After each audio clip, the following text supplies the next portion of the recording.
welcome to another Musician Reacts. Today we're checking out some Alip and his cover of Toni Braxton's Unbreak My Heart. Know the song, so I know the original, so looking forward to checking this one out. Usual blurb's going to come across at the bottom of the screen, same as we do on the Dave Does channel. Usual bits are going to come up across, breakdown in the sections. No pausing, no talking during the video, and I'll give my feedback at the end of the song. Just count it in and see what goes on. 3, 2, 1, go!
Okay, so Alip and his cover of Toni Braxton's Unbreak My Heart.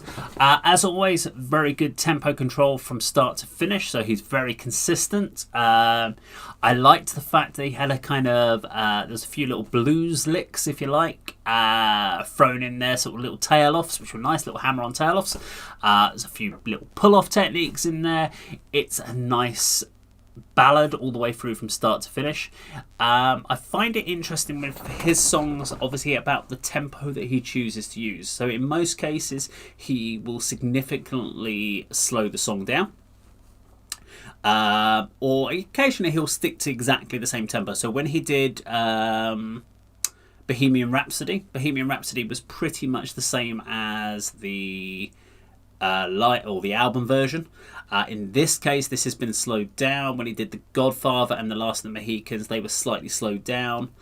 Goosebumps was at this normal tempo, I would say. So when I get asked to do collaborations on it, I have to take those into consideration. The other thing I have to consider is whether or not I can add anything. So there are songs that I get asked to do collaborations on which I struggle with, because I can't really do anything which is going to add anything to the song, or I may end up destroying the song if I try and do anything.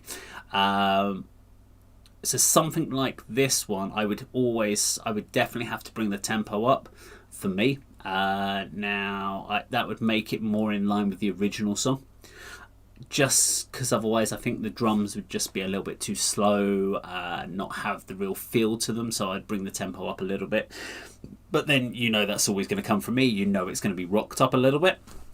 If you're looking for someone that's going to do collaborations and do good collaborations with Alip at the standard tempo of the original recording, I know people like Jess and Swalix and some of the other guys who will always kind of do good or great cover versions with the original tempo that Alip set. So there's plenty of other good collaborators out there that will do that style. So with me, I always try to change it a little bit, do something a bit different if I can, or if it's an original track, like not an original, sorry, a cover like that's already a rock song, like we did with the Final Countdown, I'll try to fill that out and make it as close to the original as I can possibly do it with my limited resources. Not as limited as Alip, but still feel limited and puts me to shame. But apart from that, beautifully played, well structured because he's stuck to the original, makes it look effortless as always. And I will most likely do a collaboration on this one at some point in the future over on the Dave Does channel. Make sure to subscribe to both these channels. It's important I continue to build the Musician Reacts channel over the Dave Does as well, so that I can separate the two out. Now, if you like this video, please do subscribe, click the bell icon, like and share, and that is, of course, how a musician reacts.